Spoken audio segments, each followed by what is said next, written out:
تعلیم اور تربیت یہ انسان کے لیے ہے، حیوان کے لیے نہیں ہے۔ حیوان کے لیے کوئی قید و بند نہیں ہے۔ بعض اوقات آپ نے دیکھا ہوگا کہ بعض بکریاں ہیں یا بعض بھینسیں ہیں، آپ جتنا چارہ دیتے جائیں گے وہ کھاتی جاتی ہیں، بعض کھا کھا کے ان کا پیٹ پھٹ جاتا ہے، کیونکہ حیوان کے پاس قید و بند نہیں ہے۔ لیکن انسان وہ ہوتا ہے جو حدود الہی میں چلتا ہے، یعنی اگر کسی انسان کا اس کی شہوت پہ کنٹرول نہیں ہے، اس کے حرص پہ کنٹرول نہیں ہے، تو وہ حدود انسانی سے نکل کے حدود حیوانی میں داخل ہو جاتا ہے۔ شأن انسان یہ تھا کہ انسان لامحدود تربیت پانے کی صلاحیت رکھتا ہے۔ تسلسل پہلی مجلس سے چلتا ہوا آیا کہ پہلے ہم نے پوچھا کہ انسان دنیا میں آیا کیوں ہے؟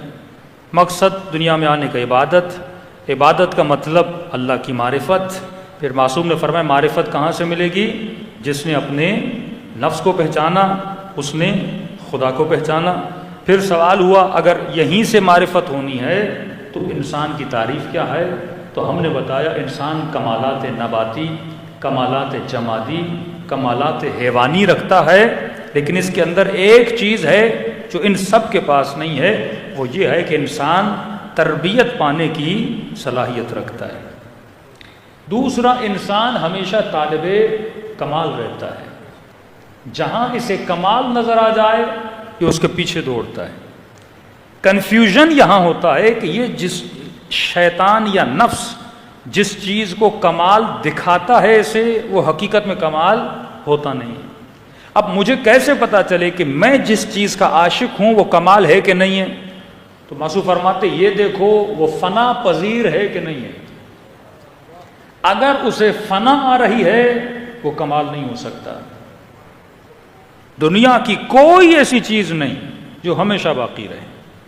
یہ جسم جس سے ہم محبت کرتے ہیں، آج 30 کا، کل 35 کا، پھر 40 کا، آخر میں پوسیدہ ہوتا جاتا ہے۔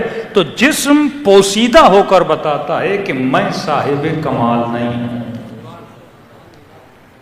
گھر میں سیب لے کر آؤ گے، ایک ہفتے میں کیڑے پڑ جائیں گے۔ آم لے کر آؤ گے، 4 دن کے بعد کالا ہو جائے گا۔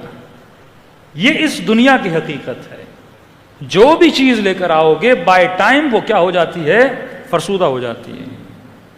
اسی لیے بہترین چیزیں کھاتے ہو، لیکن خدا بدبودار ترین وضعیت میں بنا کے ان کو باہر خارج کرتا ہے۔ کیوں؟ اللہ چاہتا تو کچھ اور بھی کرتا، لیکن وہ تجھے بتاتا ہے یہ جو آج حسین ہے اس کی انتہا بدبو ہے۔ آغا نراکی فرماتے ہیں دنیا کی کوئی ایسی لذت نہیں جس کی انتہا نجاست نہ ہو۔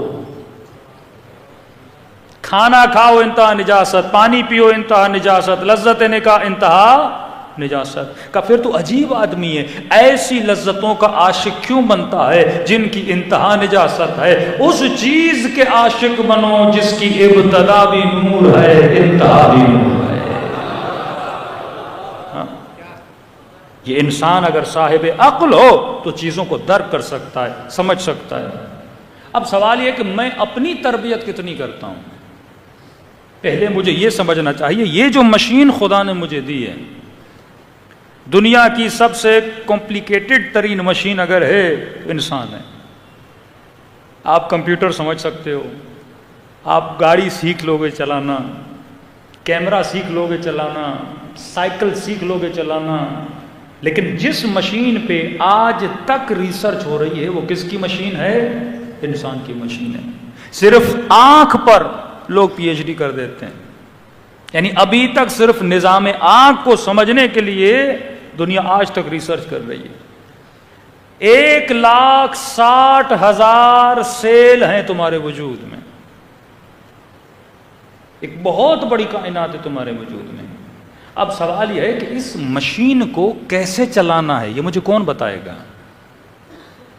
اس مشین کو کیسے ہینڈل کرنا ہے یہ مجھے کون سکھائے گا؟ کسی جوان کو گاڑی سیکھنی ہے چلا جائے گا، کافی سینٹر ہیں جو آپ کو گاڑی سکھانا کسی کو پروگرامنگ سیکھنی ہے وہ چلا جائے گا کسی آئی ٹی سینٹر میں پروگرامنگ سیکھ، کسی کو لینگویج سیکھنی ہے چلا جائے گا لینگویج، کسی کو ڈاکٹر بننا ہے بھائی یہ لمس یونیورسٹی ہے یا فلاں یونیورسٹی ہے وہاں چلے جاؤ ڈاکٹری سیکھ جائے گا، M B A, B Com, M Com, جتنے بھی دنیا کے سبجیکٹ ہیں آپ کے لیے کوئی نہ کوئی یونیورسٹی ہے، لیکن ہے کوئی دنیا میں ایسی یونیورسٹی جو مجھے یہ بتائے اس انسان کی مشین کو کیسے چلایا جاتا ہے؟ یہ مجھے کون بتائے گا؟ جو اس کا کریٹر ہے، جو اس کا خالق ہے، جو اس کی باریک بینیوں کو جانتا ہے، جو دنیا کے پورے سسٹم کو جانتا ہے۔ ڈاکٹرز 25 سال پڑھنے کے بعد بھی آپریشن کرتے ہوئے غلطیاں کر دیتے ہیں۔ جناب گیا سیدھا دانت نکالنے، اس نے الٹا نکال دیا۔ کئی ڈاکٹروں نے آپریشن کرتے اندر کینچی چھوڑ دی۔ کتنی آپریشنز میں غلطیاں کرتے ہیں کہ ہمیں سمجھ نہیں آئی، ہم نے مسٹیک کر لی۔ یعنی جسم کا آپریشن کرتے وقت بھی 25 سال پڑھنے کے بعد بھی ڈاکٹر غلطی کر لیتا ہے۔ تو یہ تو صرف جسم نہیں ہے، جسم اور روح کا مجموعہ ہے۔ کون مجھے سمجھائے گا کہ اس بدن کو کس طرح یوز کرنا ہے، روح کو کس طرح ہینڈل کرنا ہے؟ اب مولا علی نشانی بتاتے ہیں، اہل بیت فرماتے ہیں با ایمان شخص کی نشانی یہ ہے کہ با ایمان بندہ ہمیشہ خوش رہتا ہے۔ اگر میں دن میں 5 وقت کی نماز پڑھ رہا ہوں اور اس نماز پڑھنے کے بعد بھی ڈپریشن اور پریشانی کا شکار ہوں، اس کا مطلب اس نماز نے مجھے کچھ بھی نہیں دیا۔ کہا مومن اصل کی طرح، فارسی میں کہتے ہیں قند کی طرح، اردو میں بولے چلو گڑ کی طرح میٹھا ہوتا ہے، مومن شہد کی طرح میٹھا ہوتا ہے۔ مطلب یہ اندر سے خوش ہوگا تو اگلے کو خوشی دے گا نا، خود ریلیکس ہوگا تو اگلے کو ریلیکس کر پائے گا نا۔ دوسرا فرمان مومن کبھی زود رنج نہیں ہوتا، مطلب بہت جلدی غصے میں نہیں آتا، بات بات پہ ناراض نہیں ہوتا، بات بات پہ چڑھتا نہیں ہے۔ یہ نشانیاں ہیں عدم ایمان کی، یہ نشانیاں ہیں کہ تمہاری روح تجھ سے راضی نہیں ہے، کہ تجھے بہت چھوٹی بات پہ بہت جلدی غصہ آ جاتا ہے، چھوٹی چھوٹی خوشیاں ملتی ہیں اور بہت جلدی تو ناراض ہو جاتا ہے۔ کہ نہیں، مومن ہمیشہ سکون میں ہوتا ہے۔ یہ کیسے ممکن ہے کوئی دن میں 5 وقت اپنے عاشق سے ملے پھر بھی اسے سکون نہ ملے؟ یہ ناراض تب رہتا ہے جب یہ مصلی سے دور ہوتا ہے، یہ غمگین تب ہوتا ہے جب یہ قرآن سے دور ہوتا ہے، یہ غمگین تب ہوتا ہے جب یہ ذکر محمد اور آل محمد سے دور ہوتا ہے۔ آپ کیا سمجھتے ہیں صرف یہ لذتیں دنیا والوں کے لیے؟ صرف ان کے لیے میں قدا ہے، ان کے لیے شراب ہے، ان کے لیے عیاشیاں ہیں؟ کہ اللہ والوں کی بھی عیاشیاں ہیں۔ اللہ والے عیش کرتے ہیں جب دعائے کمیل پڑھتے ہیں۔ ان کی عیاشی کا وقت سحر ہوتا ہے جب یہ اپنے رب سے ہم کلام ہوتے ہیں، اور ان کی جو لذت ہے اس کو اگر وہ محسوس کر دیں، کیوں عرفاء کی شاعری میں آپ کو لفظ میں قدا ملتا ہے؟ میں صرف میں وہ جام نہیں ہے جو وہ پی جاتی ہے، یہ جام عشق ہے جو خدا کا پیا جاتا ہے۔ اس میں بندہ غیر عاقلانہ کام کرتا ہے، لیکن عشق خدا میں بندہ اپنی جان کو قربان کرتا ہے۔ تو اب اس مشین کو چلانے کے لیے کسی ایسے کا ہونا ضروری ہے جو کمپلیٹلی اس مشین کی جانکاری رکھتا ہو۔ اب ایک عاقلانہ سوال کروں، پھر ایک حدیث آپ کی خدمت بیان کروں۔ صلوات پڑھیں محمد والا۔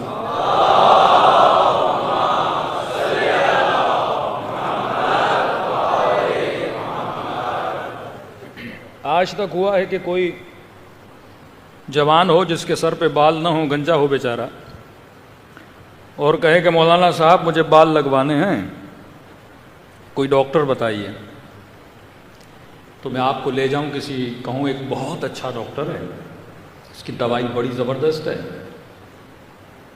6 مہینے کھاؤ گے سر پہ بال نکل آئیں گے۔ اچھا مولانا صاحب چلیے مجھے لے کر چلیے۔ میں آپ کو لے گیا اور جیسے ڈاکٹر کے پاس پہنچے آپ نے دیکھا کہ ڈاکٹر خود گنجا ہے۔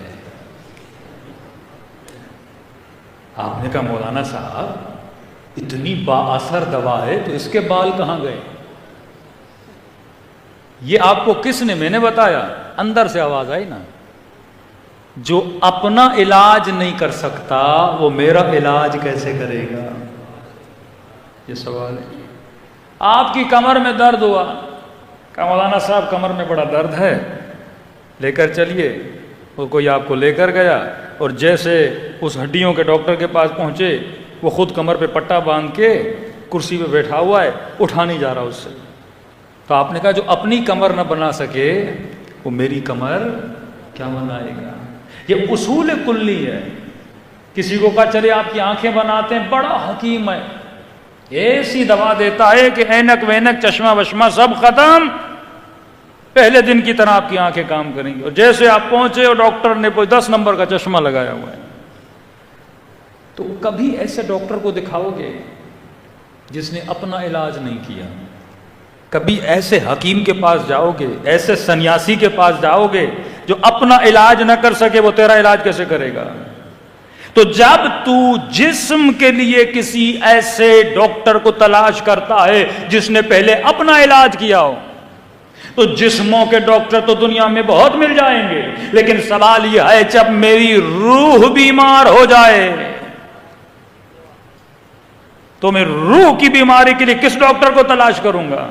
اب جسم کی بیماری ہے، بندے کو شوگر ہو جائے، بلڈ پریشر ہو جائے، بی پی کا ہائی ہونا، بی پی کا لو ہونا، اٹیک کا ہونا، یہ ساری بیماریاں کس کی ہیں؟ جسم کی بیماری ہے۔ روح کی بیماری کیا ہے؟ جھوٹ بولنا، شرک کرنا، یتیموں کا مال کھانا، غیبت کرنا، بت پرستی کرنا، شراب کا پینا، زنا کا کرنا، یہ ساری بیماریاں کس کی ہیں؟ جسم کی ہیں۔ تو روح کی بیماریاں ہیں۔ اب اگر مجھے روح کا کوئی ڈاکٹر ڈھونڈنا ہے تو کوئی ایسا ڈاکٹر ڈھونڈنا ہوگا جس نے زندگی میں کبھی بت پرستی نہ کی ہو۔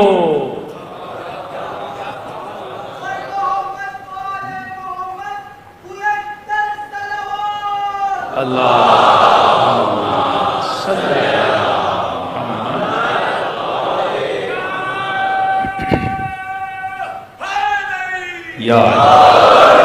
اب کوئی مجھے بولے کہ امیر شام کو ڈاکٹر بنا دو اپنی روح کا، ذرا تو ہوش کے ناخن تو لے۔ روح کی بیماریاں کیا ہیں؟ جھوٹ، فریب، دھوکہ دہی، شراب کا پینا، نشے کا کرنا۔ تو روح کی جس طرح جسم کی بیماری کے لیے تو ایسا ڈاکٹر ڈھونڈتا ہے جو بیماری کا علاج کرنا بھی جانتا ہو اور خود اس بیماری میں مبتلا بھی نہ ہو، تبھی وہ بہت اچھا ڈاکٹر ہوگا کہ اس کی دوا اس کے اوپر بھی اثر کرے۔ تو روح کی یہ جتنی بیماریاں ہیں جنہیں صفات رذیلہ بولا جاتا ہے، اس کے لیے بھی کوئی ایسا ڈاکٹر ڈھونڈنا پڑے گا جس نے کبھی بتوں کو سجدہ نہ کیا ہو، جس نے زندگی میں جھوٹ نہ بولا ہو، جس نے کبھی اللہ کا حق نہ مارا ہو۔ تو پوری دنیا ڈھونڈ کے تھک جاؤ گے، تجھے کبھی ایسے روح کے ڈاکٹر نہیں ملیں گے۔ پروردگارا مجھے ایسے ڈاکٹر چاہیے، میں جاؤں تو کس کے در پہ جاؤں؟ تو اللہ کی آواز آتی ہے انما یرید اللہ لیذھب عنکم الرجس اہل البیت ویطہرکم تطہیرا۔ اگر ایسے ڈاکٹر چاہیے تو در علی اور در فاطمہ پہ آ جا۔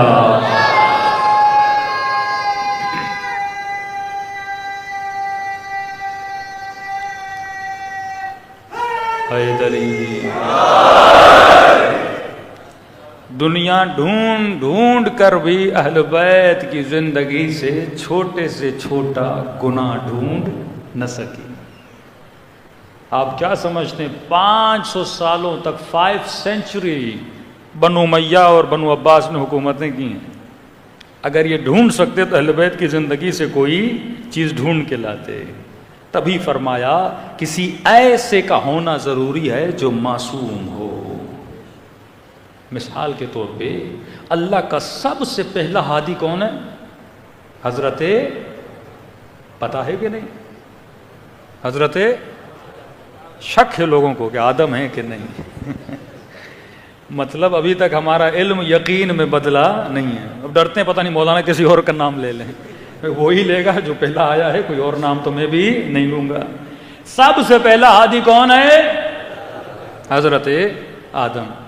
اب اللہ کا بیچارہ نبی دنیا میں جیسے آیا، نہ گھر تھا، نہ گاڑی تھی، نہ کھیتی تھی، کچھ بھی نہیں۔ یہ نہیں کہ اللہ نے اس کے لیے 5 اسٹار ہوٹل بنایا ہو کہ آدم جاؤ بیسٹ ہوٹل تمہارے لیے بنا دیا ہے، سوئمنگ پول بھی ہے، سب کچھ ہے، باورچی بھی ہے، خادم بھی ہے، سب جاؤ بس تیاری کر کے ہدایت کرو. کوئی انسان تھا ہی نہیں. خدمت کون کرتا آدم کی؟ خود حضرت آدم آئے، بیچارے نے اپنے ہاتھوں سے گھر بنایا، اپنے ہاتھوں سے کھیتی باڑی کی، سب کچھ خود کیا. تو سوال ہے، میں خدا کو بولوں گا خدایا اتنی زحمت دے رہا ہے اپنے نبی کو. ہمارے کراچی میں کوئی وزیر اعظم صاحب آ جائیں، روڈوں کی صفائی ہو جاتی ہے، کچرا اٹھ جاتا ہے، ہاں دن رات محنت کر کے روڈ صاف ہو جاتا ہے. پروردگارا یہ دنیا کے وزیر اعظم ایم پی ایم این اے آتے ہیں تو گلیاں صاف ہو جاتی ہیں. یہ تیرا نبی ہے، آدم ہے، تو پہلے ہمیں بھیج دیتا، ہم صفائی ستھرائی کر دیتے، روٹی ووٹی بنا دیتے، گھر ور تیار کر دیتے تاکہ تیرے نبی کو زحمت اٹھانی نہ پڑتی. سنیں گے قیامت کے دن اگر اللہ سے سوال کرو گے تو خدا کی جواب کیا آئے گی؟ اللہ کا جواب آئے گا، اے میرے بندے مجھے یہ برداشت ہے کہ آدم زحمت اٹھائے، میرا نبی ان پتھروں پہ چلے، اس کے پاؤں سے خون بہے، میں اسے برداشت کروں گا. لیکن اگر میں تجھے آدم سے پہلے بھیج دیتا اور اگر تو کوئی غلطی کرتا اور میں تجھے یہ کہتا تو نے خطا کیوں کی، تو یہ کہتا خدایا کوئی نبی نہیں تھا.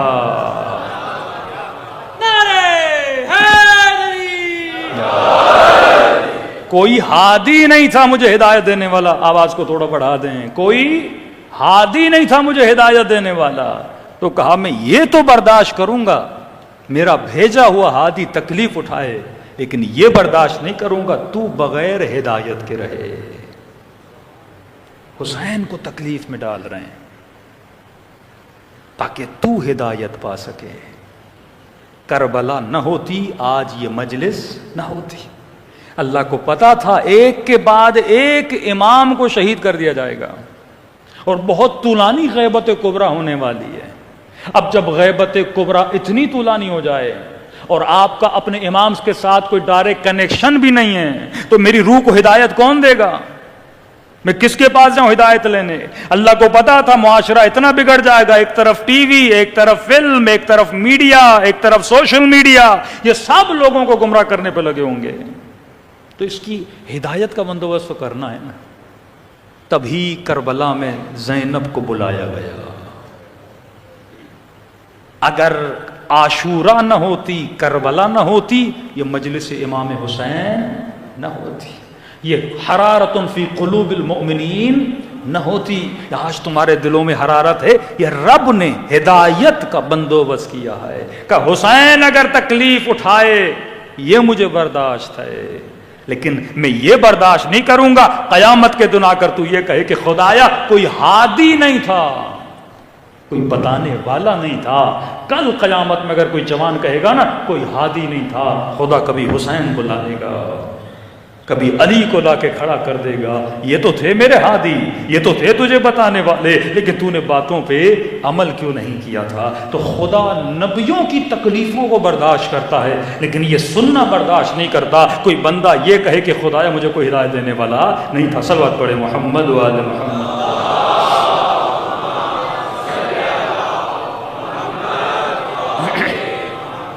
تو نتیجتاً ہم یہاں تک پہنچے کہ ہمارے روح کو وہی ہدایت دے سکتا ہے جو اس روح کا علم رکھتا ہو، اور کوئی نہیں دے سکتا. کوئی میڈیٹیشن کرنے والا، کوئی موٹیویٹر اسپیکر ہو، وہ نہیں جانتا کیونکہ وہ خود اپنی روح کو نہیں پہچانتا، وہ خود اپنے پاورز کو نہیں جانتا. ایک اللہ جانتا ہے کہ انسان کیا ہے، دوسرا اس کا نبی، اور نبی کے بعد کون؟ علی ابن ابی طالب. یہ بھی ہم نہیں کہہ رہے، حدیث رسول ہے کہ انا مدینۃ العلم وعلی بابها. میں نے ایک نقطہ انجولی مبارکہ میں دیا تھا، اس سے ریلیٹڈ ہے ٹاپک سے، تبھی دے رہا ہوں. اور یہ سمجھیں میرا ہدیہ ہے آپ سب کو کہ آج کے زمانے میں واقعی اتنے اعتراضات آ گئے شیعوں پہ کہ نسلیں پریشان ہیں کہ ایک طرف مولوی کا کلپ سنتا ہے نوجوان، اب سوشل میڈیا ہے نا، دوسری طرف کسی مفتی کا سن لیتا ہے، پھر فوراً ہمیں فارورڈ کرتے مولانا یہ اعتراض کر رہے ہیں مثلاً ماتم پہ، اس پہ، اس پہ، اس پہ، اس کا جواب کیا ہے؟ ایک تو آج کا جوان زحمت پسند نہیں ہے. ہاں، آیت اللہ عظمہ سبحانی کی کتاب ہے، آئین وہابیت، اس کو خریدیے، پڑھ لیجئے۔ دشمن کے اکثر آپ کے اوپر شبہات کون سے ہوتے ہیں؟ گنے چنے شبہات ہیں۔ ماتم قرآن سے ثابت کرو، زوجنا قرآن سے ثابت کرو، ہاں یہی تو ہوتے ہیں نا۔ یا علی مدد ثابت کرو، کالے کپڑے کیوں پہنتے ہو، مجلس کیوں کرتے ہو، مرثیہ کیوں کرتے ہو، یعنی مطلب جو آپ کرو گے بولے گا قرآن سے ثابت کرو، جیسے وہ خود جو کرتا ہے وہ سارا قرآن میں، کہ جو کرتے ہو وہ قرآن سے ثابت کرو۔ اب یہ جو میں نے کہا نا کہ اللہ نے ہماری ہدایت کا بندوبست کس کے ہاتھ میں دیا ہے؟ اہل بیت علیہ الصلوۃ والسلام کی۔ ہادی رسول کے بعد 12 ہیں۔ اب وہ کہتے ہیں نہیں، رسول کے بعد جتنے بھی بچے نا سب کے سب ہادی ہیں۔ سبحان اللہ، سب کے سب کیا ہیں؟ ہادی ہیں۔ مطلب امیر شام کے لشکر میں بھی جو تھا وہ بھی سبحان اللہ، علی کے لشکر میں بھی تھا وہ بھی سبحان اللہ، سارے جنت میں، ایک کھچڑی بنائی ہوئی مسلمانوں نے۔ اب کیسے ممکن ہے اللہ اتنی بڑی مشین بنائے اور اتنے وائرس چھوڑ دے؟ اینٹی وائرس بھی نہ دے ہمیں۔ اب آج کا بیچارہ جوان تو پریشان ہے نا، یہ لٹرلی ایک اہل سنت کے جوان ہیں۔ ظاہر ہم سفر کرتے ہیں، ٹریول کرتے ہیں تو کئی لوگ ملتے ہیں، تو پوچھا آپ کس مکتب سے؟ ہم نے کہا ہم الحمدللہ شیعہ ہیں۔ آپ کس مکتب سے ہیں؟ کہ ابھی تک کنفیوز ہوں۔ میں نے کہا کیا مطلب کنفیوز ہو؟ کہ اتنا آپ مولوی ڈراتے ہو، جہنم جنت، یہ نہ کرو وہ نہ کرو، یہ ہوگا یہ عذاب ہوگا وہ عذاب ہوگا، یہ کرو گے جہنم میں چلے جاؤ گے۔ میں نے کہا تو مسئلہ کیا ہے؟ تو کہنے لگا جب ہم آپ لوگوں کو ٹی وی پہ دیکھتے ہیں نا، اب کمال یہ کیا ٹی وی والوں نے 7-8 مولوی بلا دیے، شیعہ سنی میں بھی پھر کئی، بریلوی کو بلاتے ہیں، امام حنیفہ والے، اہل حدیث کو بلا دیتے ہیں، بٹھا دیتے ہیں، ایک دو اور فرقوں کے بھی جو ہیں نقشبندی فرقے کا وہ بھی بٹھا دیا۔ اب شیعہ، اب سارے ایک دوسرے کو غلط سمجھتے ہیں۔ اب جو ٹی وی پر بیچارہ سادہ مسلمان دیکھ رہا ہے، اسے نہیں پتا کیا ہوا تھا کیا نہیں ہوا، وہ صرف جانتا ہے کلمہ پڑھنا ہے، نماز پڑھنی ہے، حج کرنا ہے، زکوٰۃ دینی ہے۔ اب پہلے ان کو نہیں پتا تھا کہ ان کے درمیان مسئلہ کیا ہے، دور دور سے سنتے تھے۔ اب ایک سوال آتا ہے ٹیلی فون سے، بھائی یہ چیز جائز ہے ناجائز ہے، چاروں مولوی آپس میں لڑنے لگتے ہیں۔ تو وہ کہنے لگا کہ مولانا اتنا پڑھنے کے بعد جب ان کو نہیں پتا حق کیا ہے تو ہمارے اللہ کیا پوچھے گا ہم سے؟ جب اتنی کتابیں پڑھنے کے بعد سارے مفتی وہی کتابیں لیکن کسی نتیجے پہ نہیں پہنچے۔ دوسرا کہا کہ مولوی صاحب ہمیں سخت منع کیا جاتا ہے مشاجرات صحابہ نہ پڑھا کرو۔ جنگ صفین ہوئی، ایک طرف نبی کا صحابی، دوسری طرف بھی نبی کا صحابی، دونوں لڑے، کئی سو لوگ اس میں مر گئے بیچارے۔ دوسری جنگ ہوئی، ایک طرف نبی کی زوجہ، دوسری طرف نبی کا داماد، جنگ ہوئی، کئی سو لوگ وہاں پر بھی مر گئے۔ جب ہم پوچھتے ہیں مرنے والوں کا کیا ہوگا، کہا دونوں جنت میں چلے جائیں گے۔ کہا مولوی صاحب اتنے بڑے بڑے گناہ کرنے کے بعد بھی وہ جنت میں جائیں گے، آپ مجھے کیوں ڈراتے ہو؟ اللہ میرے چھوٹے گناہوں کا کیا کرے گا؟ میں نے کسی کا خون تو نہیں کیا، میں نے کسی کا قتل تو نہیں کیا، میں نے اتنا بڑا فساد کھڑا تو نہیں کیا۔ پھر جب وہ سارے چلے جائیں گے تو اللہ ارحم اور راحمین ہے۔ مطلب ہم نے خود اپنے ہاتھوں سے ایک راستہ کھول دیا سب کے لیے کہ جو زندگی میں کرنا ہے کرو۔ یہ ناممکن ہے۔ یہ سارا الزام کس پہ جاتا ہے؟ ریاض باللہ اللہ پہ جائے گا کہ خدا تو نے مجھے پیدا کیا ایک ایسی سوسائٹی میں جو خود کنفیوز ہے، اور یہ کیسا دین تو مجھے دے کر گیا ہے کہ جو کتاب اٹھاؤ، جس مولوی کے پاس جاؤ، جس عالم کے پاس جاؤ، اس نے اس پہ فتویٰ دیا، اس نے اس پہ فتویٰ دیا۔ شیعوں کو یہودیوں نے مارا کیا؟ مسلمانوں نے مارا۔ مسلم کا قتل کرتا ہے، ہمیں سب سے زیادہ مسلمانوں نے ایک دوسرے کے بیچ میں جھگڑے برپا کیے. تو میں نے کہا نہیں، ایسا نہیں ہے، یہ ممکن نہیں ہے کہ اللہ انسان کو وداؤٹ پلان چھوڑے. یہ عبث ہے، پھر خلقت کا مقصد عبث ہے، یہ ہو نہیں سکتا. تو مولانا صاحب کیا کریں؟ میں نے کہا کون سی کتاب ہے جس پر 100% ہر مسلمان کا ایمان ہے؟ نام پتہ ہے؟ قرآن. میں نے کہا اس قرآن کی کون سی سورت ہے جس کو پڑھنا دن میں کئی مرتبہ واجب ہے؟ کون سی سورت ہے؟ سورۃ الحمد. کیوں واجب ہے؟ کبھی سوچا؟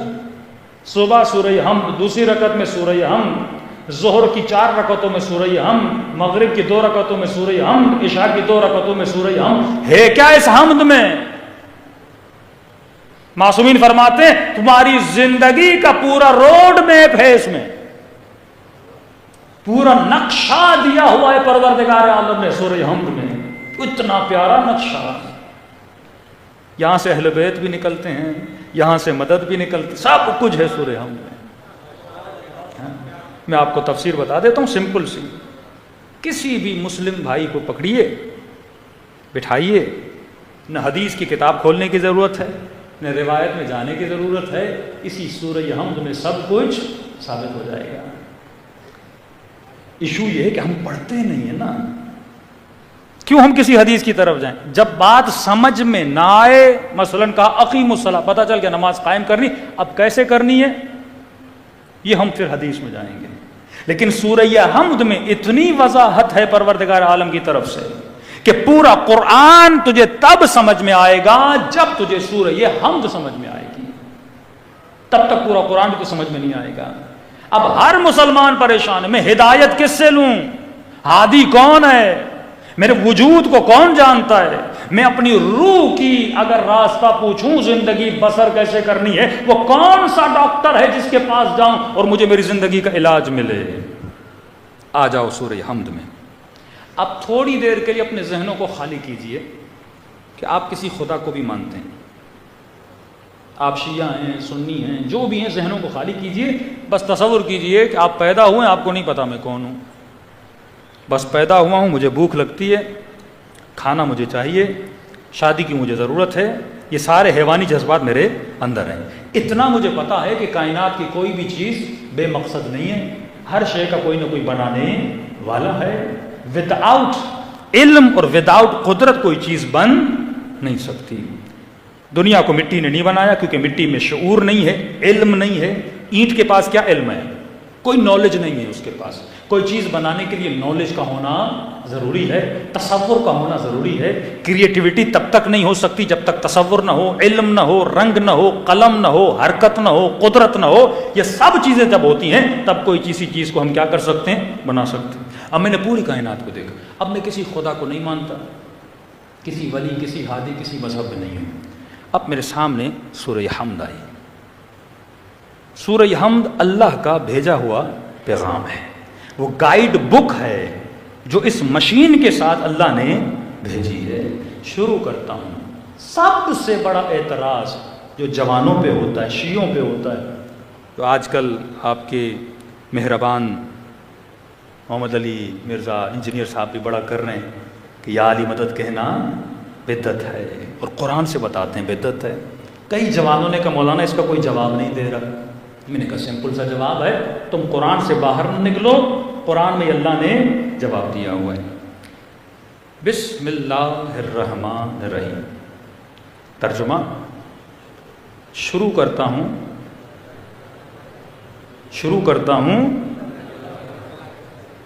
اس میں خدا کی مدد سے. ترجمہ یہ نہیں ہے باللہ الرحمن الرحیم، یہ بھی ہو سکتا تھا. شروع کرتا ہوں اللہ سے، نہیں، اس میں خدا سے. اللہ کے بیچ میں اور مدد کے بیچ میں ایک اسم ہے.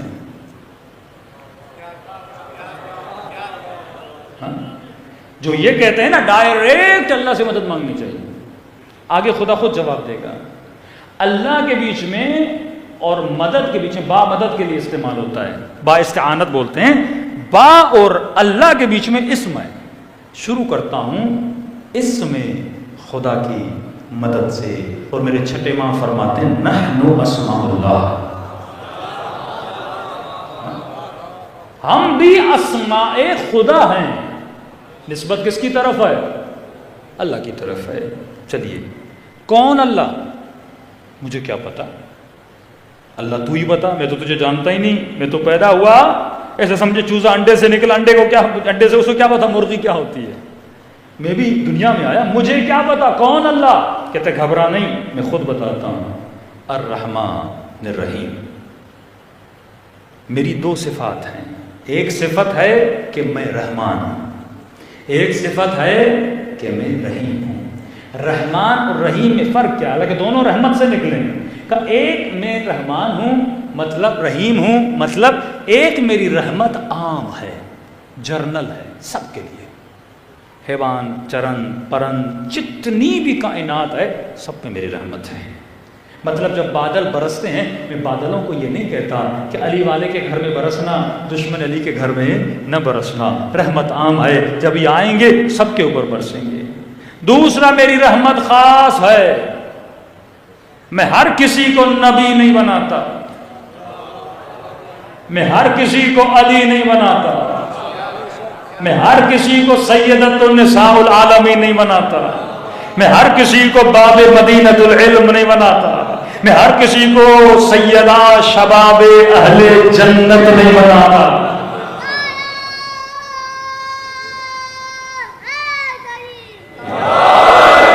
یہ میری رحمت خاص ہے. میں ہر کسی کو حسین کی مجلس پہ نہیں بلاتا، میں ہر کسی کے دل میں علی اور آل علی کی محبت کو نہیں ڈالتا. یہ رحمت کیا ہے؟ خاص ہے. اچھا خدا ہے، تو عام رحمت بھی کرتا ہے، خاص رحمت بھی کرتا ہے. میں کیا کروں؟ کہ بولو الحمدللہ رب العالمین. شکر ہے خدا کا، کیونکہ وہ تیرا رب ہے. شکر کی بھی وجہ ہونی چاہیے. آپ مجھے پانی کا گلاس دیں گے، بولوں گا تھینک یو. آپ مجھے کھانا دیں گے، بولوں گا آپ کا شکریہ، آپ نے کھانا کھلایا.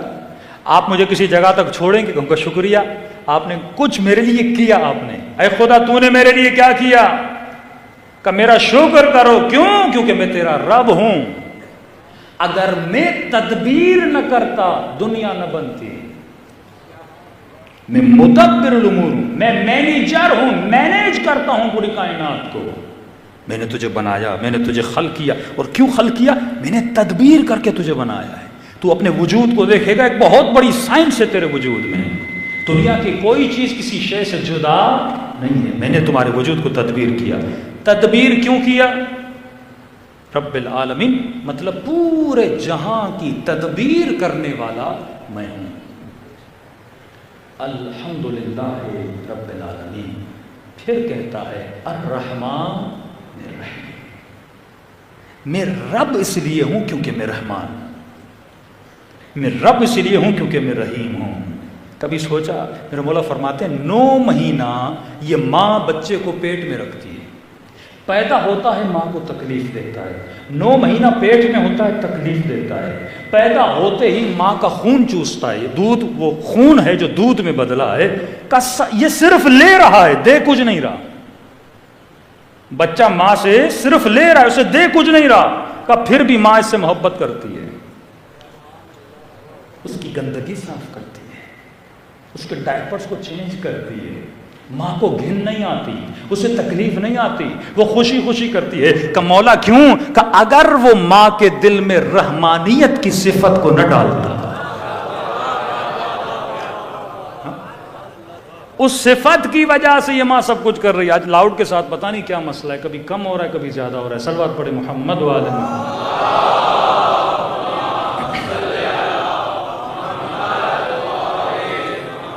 بحث آگے جا کے حساس ہوگی اور لاؤڈ ڈسٹرب کرے گا تو موضوع آپ کے ذہن سے نکل جائے گا.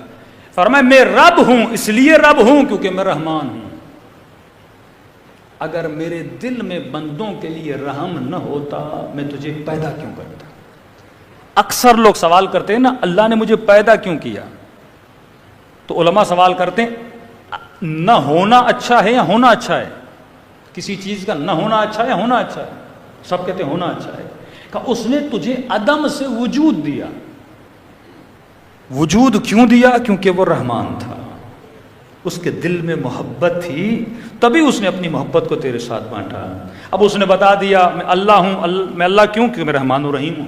میں رب ہوں. رب کیوں ہوں؟ کیونکہ میں رحمان و رحیم ہوں. پورے عالم کی تدبیر کون کرتا ہے؟ میں کرتا ہوں.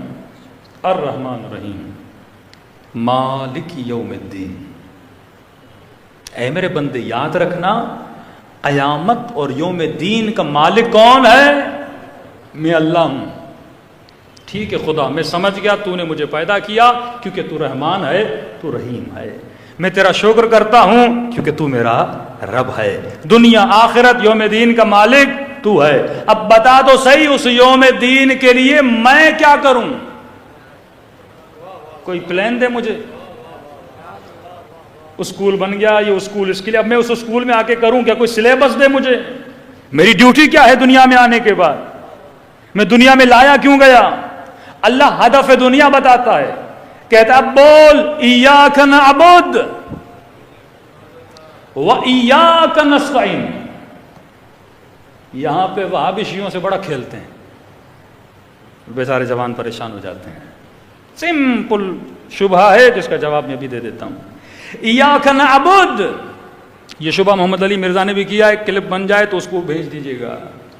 ایاک نعبد و ایاک نستعین، ترجمہ تیری ہی عبادت کرتا ہوں، تجھ ہی سے مدد مانگتا ہوں. مفتی کہتے ہیں یہ بھی تو ہو سکتا تھا نا، نعبد ایاک نستعین ایاک، لیکن کہا نہیں، پہلے کہا ایاک نعبد، حصر کیا، مطلب تیری ہی عبادت کرتا ہوں، مطلب کسی اور کی نہیں کرتا، تجھ ہی سے مدد مانگتا ہوں. تو کہتے ہیں مطلب میں کسی اور سے مدد نہیں مانگتا، پھر تو یا علی مدد کیوں کہتا ہے؟ اب ان کا سارا فوکس علی پر ہے. سارا فوکس کس پر ہے؟ مولا علی پر ہے. اچھا ٹھیک ہے، چند لمحوں کے لیے ہم اس تفسیر کو، اس ترجمے کو جس طرح ہے اسی طرح مانتے ہیں. ایاک نعبد اس کو ذرا تھوڑا پیچھے رکھتے ہیں. ایاک نستعین ایشو ہے ایاک نستعین پہ. کہ اے خدا میں تجھ ہی سے مدد مانگتا ہوں. جب حصر کر دیا نا، تجھ ہی سے مدد مانگتا ہوں، مطلب کسی اور سے، کسی، مولا علی کو تھوڑا ذہن سے باہر نکالیے، کسی اور سے مدد نہیں مانگتا. پھر تو ڈاکٹر سے مدد کیوں مانگتا ہے؟ سمپل ترجمہ ہے، میں کسی سے مدد نہیں مانگتا. یہ نہیں ہے اس آیت میں کہ علی سے نہ مانگو ڈاکٹر سے مانگو. یہ نہیں ہے اس آیت میں گاڑی سے مدد مانگو اہل بیت سے نہ مانگو. آیت سریعاً حکم دے رہی ہے تجھ ہی سے مدد مانگتا ہوں. کہ نہیں زندہ سے مانگ سکتے مردہ سے. اس آیت میں نہ زندہ ہے نہ مردہ ہے. یہ تو تیرے فلسفے ہیں نا، یا زندہ کے لیے ہے فلاں مردہ کے لیے، اس میں تو پڑھتا کیوں ہے؟ پہلی بات تو جمپ کیوں مار رہا ہے؟ عقل مند شیعہ وہ ہوتا ہے جب یہ تفسیر بٹھا کے پڑھو نا، پہلا کام یہ کرنا اسے جمپ نہیں مارنے دینا. وہ فوراً جمپ مارے گا حدیث میں، فوراً سورہ ہم سے نکل کے کسی اور صورت میں جا کر. نہیں، اللہ نے اسی صورت کو پڑھنے کے لیے بولا ہے، جواب بھی اسی میں ہونا چاہیے. میں بھی سورہ ہم سے باہر نہیں نکلوں گا، تجھے بھی سورہ ہم سے باہر نکلنے نہیں دوں گا. اگر کوئی اور آیت اسی طرح واجب ہوتی جس طرح سورہ ہم کو پڑھنا واجب ہے، آپ باہر نکل سکتے تھے. لیکن جب یہ روڈ میپ ہے تو کلیئرٹی بھی اسی کے اندر ہونی چاہیے. باہر نکلنے ہم نہیں دیں گے. اب یہ بتا تو ماں سے مدد کیوں مانگتا ہے؟ پیدا ہوتے ہی تیری ماں تیری مدد نہ کرے تو اپنی نجاست کو صاف نہیں کر سکتا. تو ڈاکٹر سے مدد کیوں مانگتا ہے؟ تو انجینئر سے مدد کیوں مانگتا ہے؟ تو ریڑھی والے سے مدد کیوں مانگتا ہے؟ اے مولوی تم مشہور ہونے کے لیے یوٹیوب سے مدد کیوں مانگتا ہے؟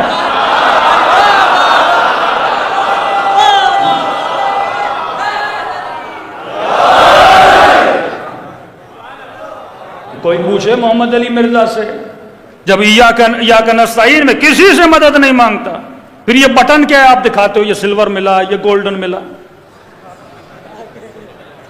آپ کو مشہور کرنے میں اللہ نے مدد کی تھی، انگریزوں کو یوٹیوب نے مدد کی، آپ کی مسیحیوں کے یوٹیوب نے آپ کی مدد کی، سوشل میڈیا نے آپ کی مدد کی. تو آپ ان آلات و اسباب کی مدد نہ لو نا پیغام خدا کو پہنچانے کے لیے. میں نہیں کہہ رہا میں مخالف ہوں، آیت پہ ٹکا ہوا ہوں. پھر ڈاکٹر کے پاس نہ جاؤ، بیمار ہو جاؤ، ایاک نستعین. کھانا چاہیے، ایاک نستعین. پانی چاہیے، ایاک نستعین. کسی کے پاس نہ جاؤ. ترجمہ اگر یہ کرو گے، کیونکہ تجھ ہی سے مدد مانگتا ہوں، تو ہر عقل مند بندے کے ذہن میں سوال ہوگا، اے خدا کس چیز میں؟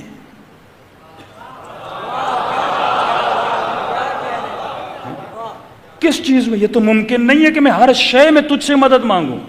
اب ظاہر کپڑے میں خود پہنوں گا، سفر پہ جانا ہے گاڑی کی مدد لوں گا، کبھی گدھے کی لوں گا، کبھی گھوڑے کی لوں گا، ہاں کھانا کھانا ہے روٹی کی مدد لوں گا پیٹ بھرنے کے لیے، کچھ بھی کر، کبھی آواز پہنچانے کے لیے لاؤڈ کی مدد لوں گا. کس چیز میں تجھ ہی سے مدد مانگتا ہوں. اللہ کی آواز آئے گی، عقل نہیں ہے؟ پہلا جملہ نہیں پڑھا تم نے؟ ایاک نعبد، تیری ہی عبادت کرتا ہوں. واہ، یہ ایاک نعبد ایاک نستعین کے بیچ میں کیا ہے؟ واو ہے، واو عاطفہ، جو اگلے جملے کو پچھلے جملے کے ساتھ ملاتا ہے. اے خدا تیری ہی عبادت کرتا ہوں اور تیری عبادت میں تجھ ہی سے مدد مانگتا ہوں.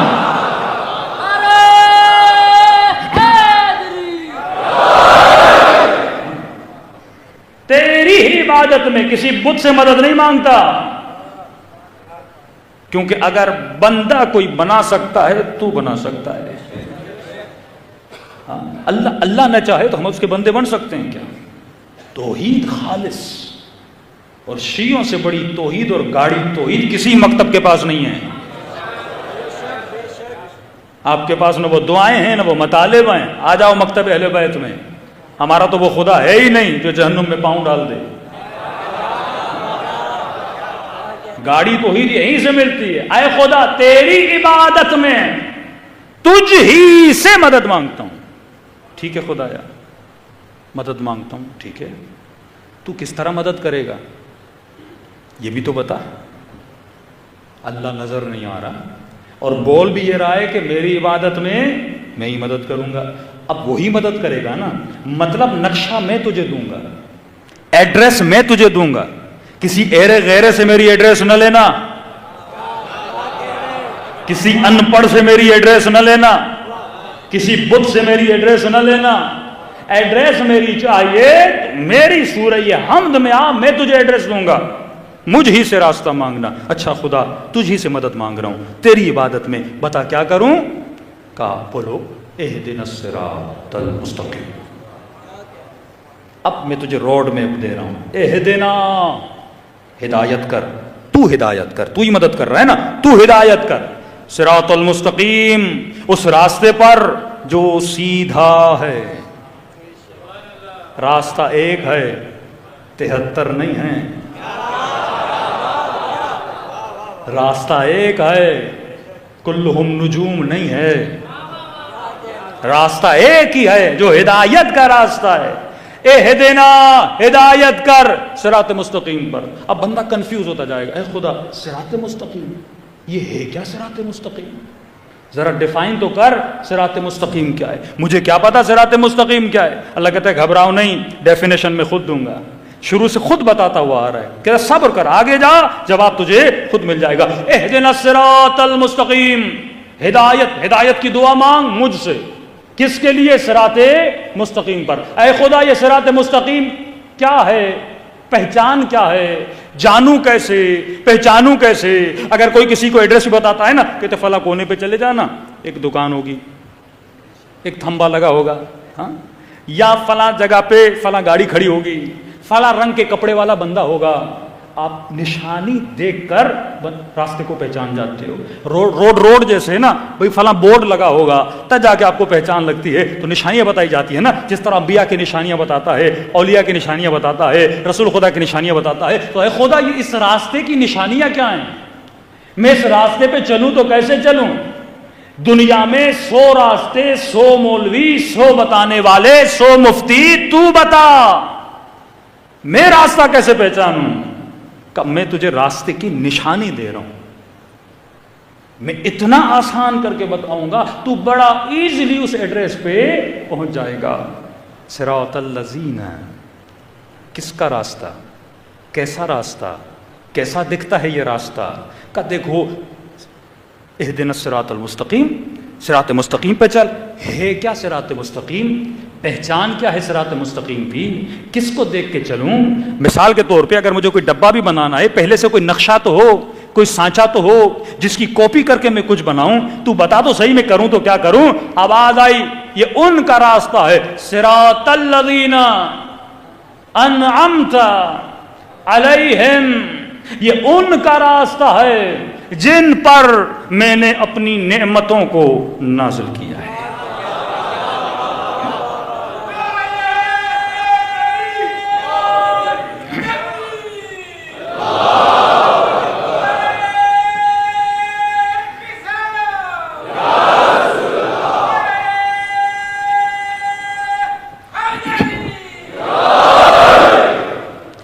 اب یہاں پہ ایک بہت بڑی چھلانگ لگاتا ہے مفتی، آپ نے ٹانگوں کو پکڑ لینا ہے، بھاگنے نہیں دینا اسے۔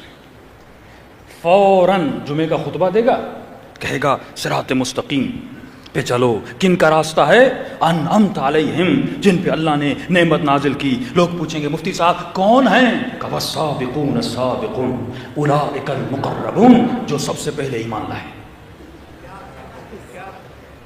بدر والے، احد والے، میٹھے میٹھے، پیارے پیارے، یہ بولتے ہیں، لٹرلی بولتے ہیں کہ ان کا راستہ ہے۔ تو کسی کو یہ پتا نہیں خدا جب ساری ایڈریس حمد میں دے رہا ہے تو مجھے کہیں اور کیوں لے جا رہا ہے؟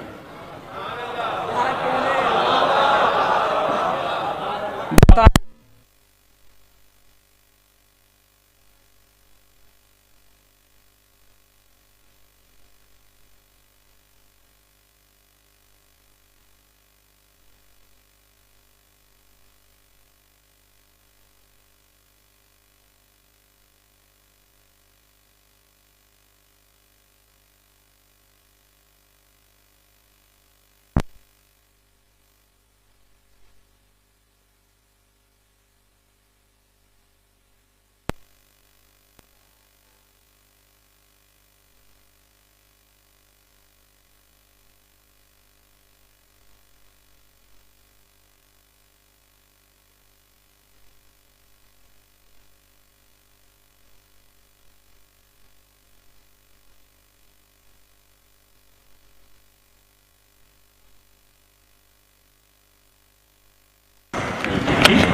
لیکن تو یہ بتا، ایک مکھی پر اللہ کی نعمت ہے کہ نہیں؟ اب جب یہ بول دیا نا کہ جن پر میں نے اپنی نعمتیں نازل کی، اب ان سب کو جمع کر جن پہ اللہ نے نعمتیں نازل کی۔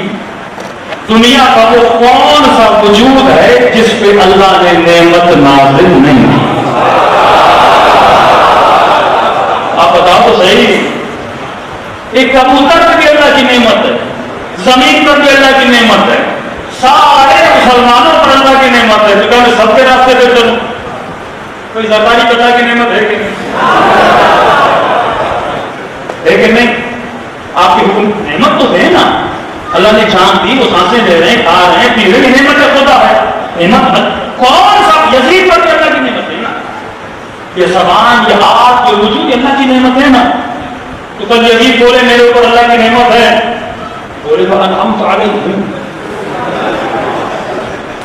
اگر یہ ترجمہ، جب آپ ایک لفظ عام بولتے ہو نا، مثلا ایک چیز کا عام ترجمہ، تو عام میں فضل، پھر اللہ پر واجب ہے اس کو تخصیص دے، خاص کرے۔ مثلا میں بولتا ہوں یہ پیسے ہیں مومنین کے لیے، تو آپ پوچھو گے مولانا کون سے مومنین؟ کراچی والے، حیدرآباد والے، ایران والے، کس کے لیے آپ ڈونیشن دے رہے ہو؟ اب بولوں گا ایران والے، ایران میں بھی کون سے؟ قوم والے، مشہد والے۔ ایڈریس جب دو گے تو اس بندے تک پہنچو گے۔ تو صراط الذین خدا کی قسم قرآن نے وہ کڑی لگائی ہے، نہ کوئی مفتی نکل سکتا ہے، نہ کوئی مولوی بھاگ سکتا ہے. کہا صراط الذین انعمت علیہم، ان کا راستہ جن پر میں نے اپنی نعمتوں کو نازل کیا. تو میں سوال کروں گا پروردگار، تو نے نعمت آیت آدمی پہ بھی کی، تو نے نعمت آیت سیما بارگاہ میں آنے والوں پر بھی کی، تو نے نعمت انسانوں پر کی، تو نے نعمت حیوانوں پر کی، تو نے نعمت پرندوں پہ کی، تو نے نعمت چوٹیوں پہ کی. دنیا کا کوئی ایسا وجود نہیں ہے جس پہ تیری نعمت نہ ہو. اب بتا تو صحیح، ان سارے نعمت والوں میں سے میں کن کے راستے پر چلوں؟ ذرا ایڈریس کو کلیئر تو کر دے. تو اللہ کی آواز، بھائی گھبرانے کی ضرورت نہیں ہے، میں دو صفت بتا کے جا رہا ہوں جن کے اندر یہ دو صفات ہیں وہ نعمت والے ہیں. خدایا صفت تو بتا. انعمت علیہم غیر المغضوب علیہم، پہلی صفت یہ ہے میں ان پہ کبھی غضبناک نہیں ہوا.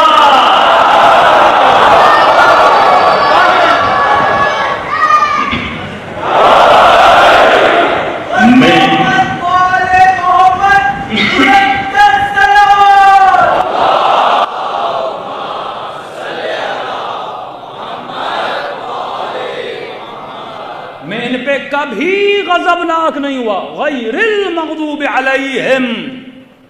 اب جو جنگ احد میں بھاگے کہتے نہیں اللہ نے معاف کر دیا. ہم نے کب کہا نہیں کیا؟ سورہ حدید ہے، اللہ نے معاف کر دیا. لیکن جب بھاگے تھے اللہ غضبناک ہوا تھا کہ نہیں؟ مطلب جس نے زندگی میں ایک دن بھی ایسا گزارا ہو جس میں مخالفت خدا ہو، اس ایک دن میں اللہ غضبناک تھا کہ نہیں تھا؟ اب کوئی ایسا ڈھونڈو جو زندگی میں کبھی غضبناک نہ رہا ہو. پھر بھی اللہ نے کہا شاید مفتی کے لیے گنجائش رہ جائے، بول دے میں نے معاف کر دیا، اللہ نے معاف کر دیا، یہ کر دیا. کا دو صفت بتا رہا ہوں. پہلی صفت یہ ہے غیر المغضوب علیہم، یہ وہ ہیں جن پہ میں کبھی غضبناک نہیں ہوا. اور یہ وہ ہیں وَلَضَّالِّينَ، اور وہ بھی کبھی گمراہ نہیں رہے. جو 40 سال بت پرستی کرتے رہے وہ انعمت علیہم نہیں ہو سکتے.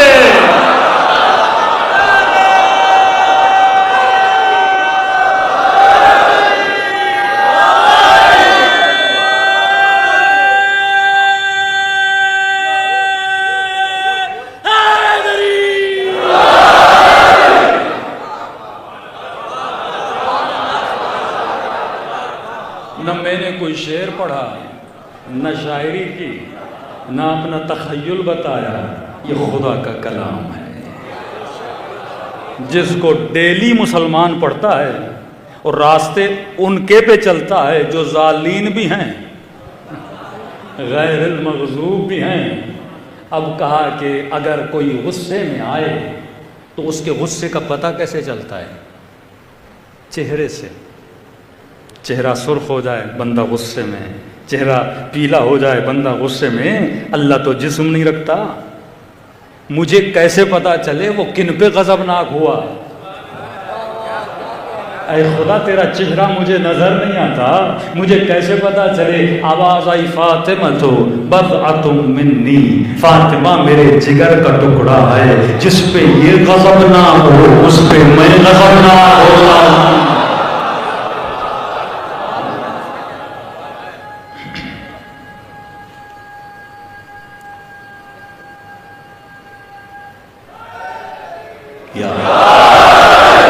صریحاً اہل سنت کی کتابوں موجود ہے، من ابغضها فقد ابغضنی.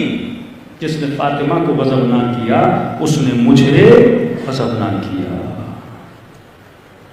تبھی کہا کہ یہ وجہ اللہ ہے، صفات بتاتا ہے خدا. اللہ قرآن میں کبھی نام نہیں بتاتا کیونکہ نام سے زیادہ صفت مضبوط ہوتی ہے. اکثر جوان یا بولتے ہیں بھائی اگر 12 امام تھے اللہ قرآن میں نام بتا دیتا، نام نہیں بتاتا. اگر اللہ قرآن میں نام بتاتا ابو سفیان اپنے بچوں کے وہی نام رکھ لیتا. سیدھی بات ہے. پھر ہم اس پہ ثابت کرتے علی یہ والا نہیں ہے، علی وہ والا ہے.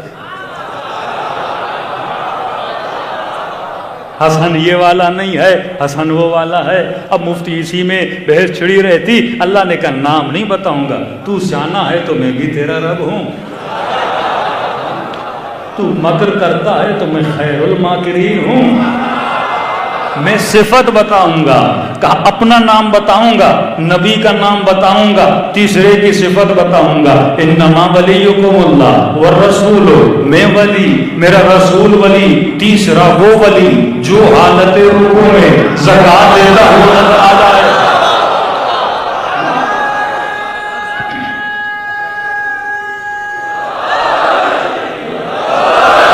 بڑا آسان ہے، سب سے جا کے پوچھیے رکوع میں زکوٰۃ کس نے دی؟ کہتے علی نے دی، سب کہتے ہیں علی نے دی۔ انما یرید اللہ میں بھی نام نہیں بتا رہا، صفت بتا رہا، یہ ہر طرح کی نجاست سے دور رہتے ہیں۔ جگہ جگہ صفت اظہر ہوتی ہے، صفت علم ہوتی ہے۔ اب مثال کے طور پر مجمع میں کسی کو 5 لاکھ دوں اور بولوں حیدرآباد چلے جاؤ، دوں گا نہیں، مثال دے رہا ہوں، حیدرآباد چلے جاؤ اور فلاں آدمی ہے نام علی ہے، اسے جا کے 5 لاکھ دو۔ آپ حیدرآباد چلے گئے اور آپ نے اعلان کیا مولانا نے 5 لاکھ دیے، بولا جس کا نام علی ہے اسے دے دو، پورا حیدرآباد جس کا نام علی ہے سارے جمع ہو جائیں گے۔ لیکن اگر میں صفت بتا دوں نا، وہ علی جس کی شکل ایسی ہو، وہ علی جو سخی ہو، ہاں تبھی مولا فرماتے میرے شیعہ تو ہو، شیعوں والی صفات پیدا کرو۔ قیامت میں یہ نہیں بولا جائے گا علی کے شیعہ ہیں، وہاں صفات پکاری جائیں گی۔ وہ شیعہ جو سخی تھا، وہ شیعہ جو نماز پڑھتا تھا، وہ شیعہ جو تہجد گزار تھا، مثلا وہ خاتون جو زینبی تھی، با حیا تھی، با پردہ تھی، یہ صفات جب ہوں گی تو صفات سے پہچانا جاتا ہے۔ تبھی خدا قرآن میں صفت بتاتا ہے یوم تری المؤمنون والمؤمنات یسعی نورہم بین ایدیہم وبایمانہم، قیامت کے دن ایسے مومنین آئیں گے جن کے چہروں سے نور نکل رہا ہوگا۔ تو یہ صفت ہے، بڑا آسان ہے اپنی زندگی کے ہدف کو سمجھنا، لیکن ایشو یہ ہے کہ ہم اس کے بجائے کہ تھوڑی زحمت خود کریں، ہم نے سارا برڈن مفتی، مولوی، ملا، ذاکر پہ ڈال دیا۔ جیسے دین اترا ہی مولویوں کے لیے تھا، قرآن سب کے لیے، گھر اٹھو قرآن اٹھاؤ، بسم اللہ الرحمن الرحیم، غور، صرف ترجمہ پڑھو، پھر آیت پہ غور کرو، پھر تھوڑا فکر کرو، اللہ خود تجھے کیا دے گا؟ ہدایت دے گا۔ اسی طرح سورہ یہ بقرہ میں چلے جائیں، الف لام میم ذالک الکتاب لا ریب فیہ ھدی للمتقین، یہ وہ کتاب ہے جس میں شک نہیں، اور ہدایت دیتی ہے کن کو؟ جو صاحب تقوی ہے۔ مطلب میرے اندر تقوی نہیں، قرآن میرے لیے ہدایت نہیں ہے۔ اسی تقوی کو پیدا کرنے کے لیے حسین کربلا کے میدان میں گئے، اسی تقوی کو بانٹنے کے لیے حسین کربلا میں گئے۔ بے حیا کبھی حسینی نہیں بن سکتا۔ کس کے سامنے حیا؟ اللہ کے سامنے حیا۔ جو خدا کا حیا نہ کرے، بندوں کا حیا کرے، ایسے بندے کا فائدہ نہیں ہے۔ خرج طول اصلاح امت جدی کا سکینہ، تجھے تماچے لگتے ہیں تو لگ جائیں، لیکن میں چاہتا ہوں میرے نانا کی امت کی اصلاح ہو جائے۔ دیکھیے جب جسم ڈیڈ ہو جاتا ہے نا، ڈاکٹر امید توڑ دیتا ہے کہ بندہ مر گیا، تو اسے 400 وولٹ کا شاک لگاتا ہے۔ علماء فرماتے ہیں رسول کے جانے کے بعد 50-60 سال کے عرصے میں امت رسول مر چکی تھی۔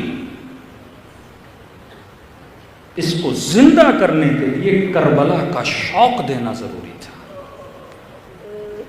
کہ آج کا جاہل و غافل مسلمان بھی یہ نہیں سوچتا 60 سال میں ایسا کیا ہوا کہ جس مسلمان نے کلمہ پڑھا تھا وہ نبی کے نواسے کے سینے پہ سوار ہو کے اس کے گلے کو کاٹ رہا تھا،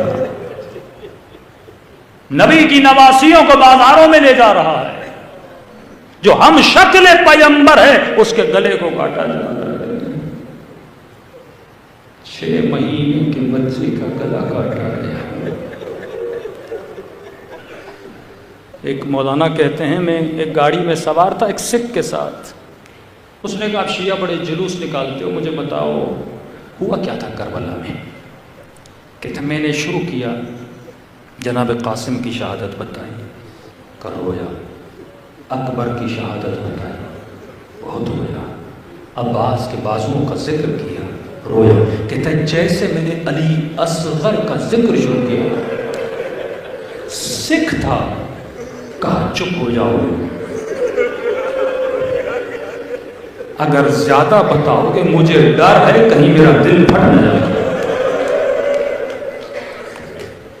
یہ میرے چھٹے امام کا فرمان ہے کہ ہم نے اپنے شیعوں کے دلوں پہ 40 پردے سوار کیے. کہ مولا کیوں؟ کہ اگر یہ پردے ہٹ جائیں یہ شیعہ مصائب سن کے مر جائیں. ہم نے ان کے قلوب میں برداشت نہیں ہے تاکہ یہ مصائب کو برداشت کر سکے. آج حسین کی علی اصغر کے مسائل پڑھنا چاہتا ہوں. دعا ہے خدا کسی ماں کی گود نہ اجاڑے.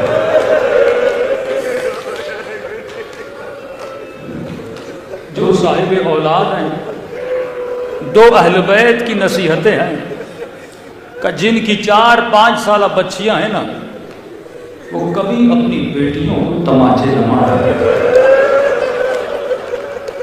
بالاخص فرمایا جن بیٹیوں کا نام سکینہ اور فاطمہ ہے. دوسری علماء فرماتے ان دنوں میں جن کے بچے 6 مہینے کے 8 مہینے کے، گھر جب جاؤ تو اپنے بچے کے گلے کو بوسہ دیا.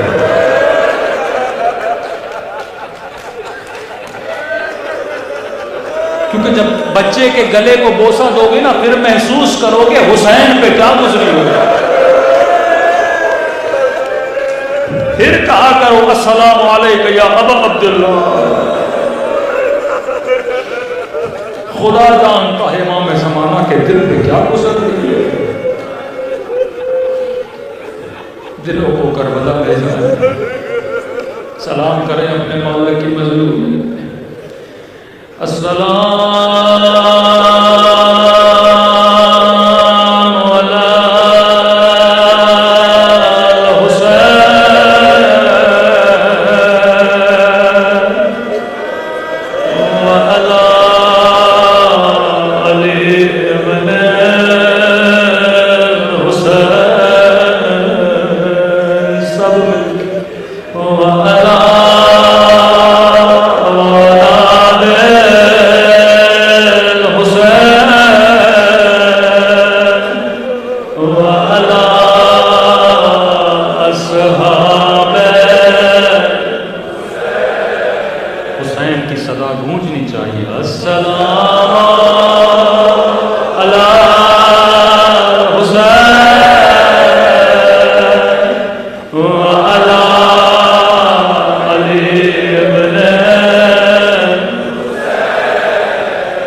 علی اصغر کی زیارت نصیب کرے.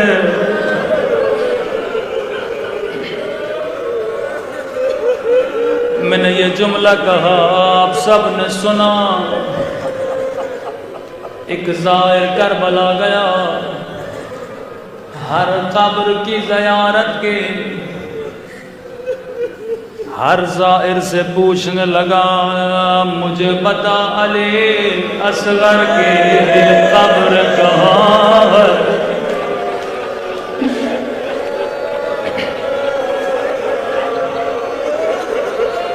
سب نے کہا ہمیں نہیں پتا. آیت اللہ کشمیری کے پاس گیا، کہنے لگا قبلہ میں نے سنا ہے حسین نے خیموں کے پیچھے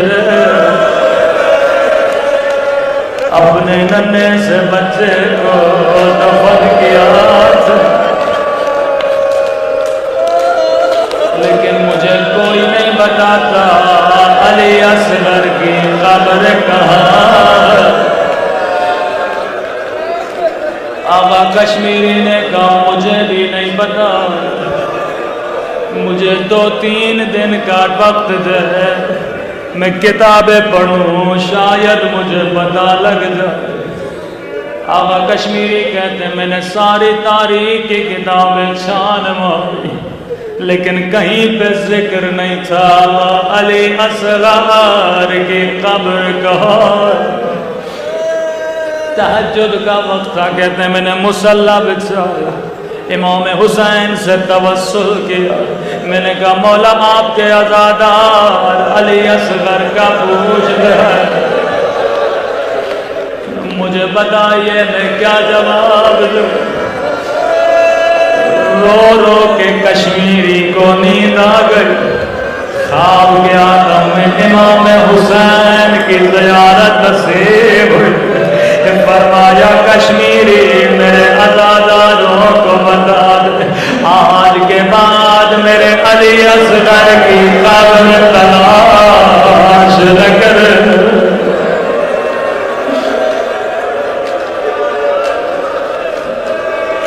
مولا کیوں؟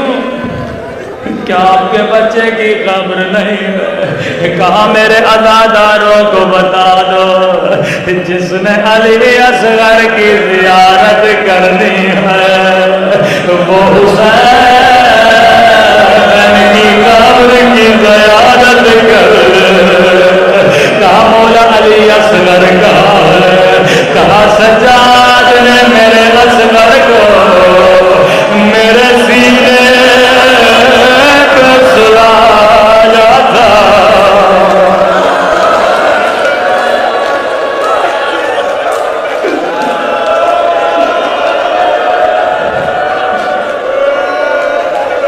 اگر برا نہ مانو ایک جملہ کہوں، کہا سجاد نے علی اصغر کو میرے سینے پہ سلایا تھا۔ میں کہوں گا علی اصغر بڑے خوش نصیب ہو کہ بابا کے سینے پہ سوئے۔ ایک ننھی سی بچی تھی جو بابا کے سینے پہ اور سونے کی عادی تھی، وہ زندان شام میں بابا بابا کر کے مر گئے۔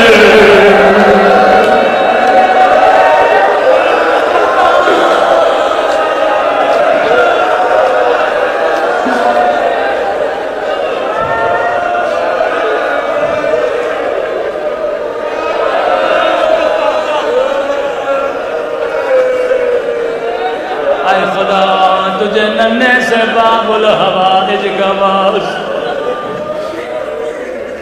حسین نے آواز بلند کی حل من ناصر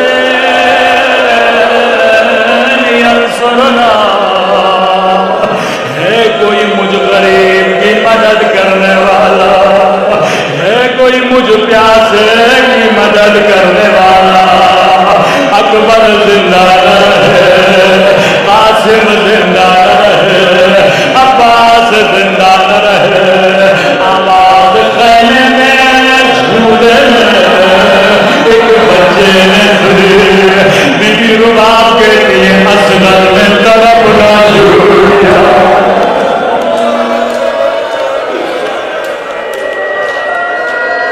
خود کو جھولے سے زمین پہ گرا، رباب نے کہا مولا حسین میرے بچے کو چین نہیں آتا۔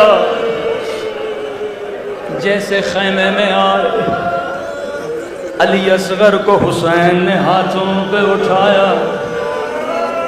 اب تصور کر کے رونا، عرب میں رسم تھی چھوٹے بچوں کو سفید کپڑے میں لٹا جاتا تھا۔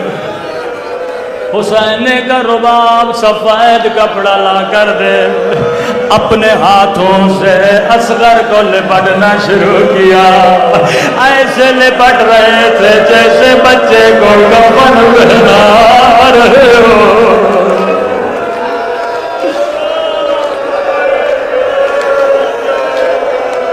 ابا کے دامن کے نیچے علی اصغر کو چھپا. راوی کہتا ہے حسین نے ابا کیوں اوپر ڈالی. رو کے کہنے لگے کربلا میں بڑی گرمی تھی, میرے اصغر کی کھال بڑی نرم تھی.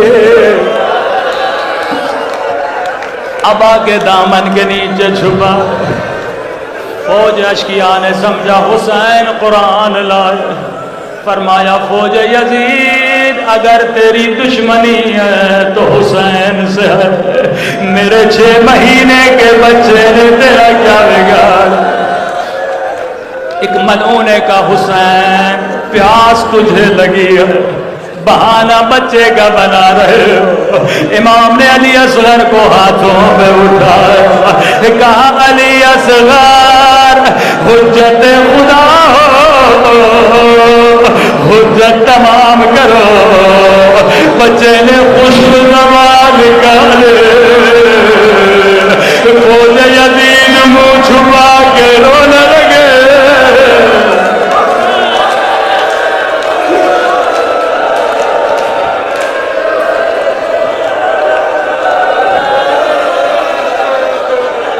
ابن سعد نے کہا حرملا اقطع کلام الحسین, حسین کے کلام کو قطع کر. ملعون نے تیر و کما اٹھایا, تیر مارنا چاہا, ہاتھ لرزے, تیر گر گیا. دوبارہ تیر اٹھایا, ہاتھ لرزے, تیر گرا. ابن سعد نے کہا حرملا کیا حسین سے ڈرتے ہو یا علی اصغر سے ڈرے ہو؟ کہ حسین سے نہیں ڈرا, علی اصغر سے نہیں ڈرا, لیکن جب تیر چلانا چاہتا ہوں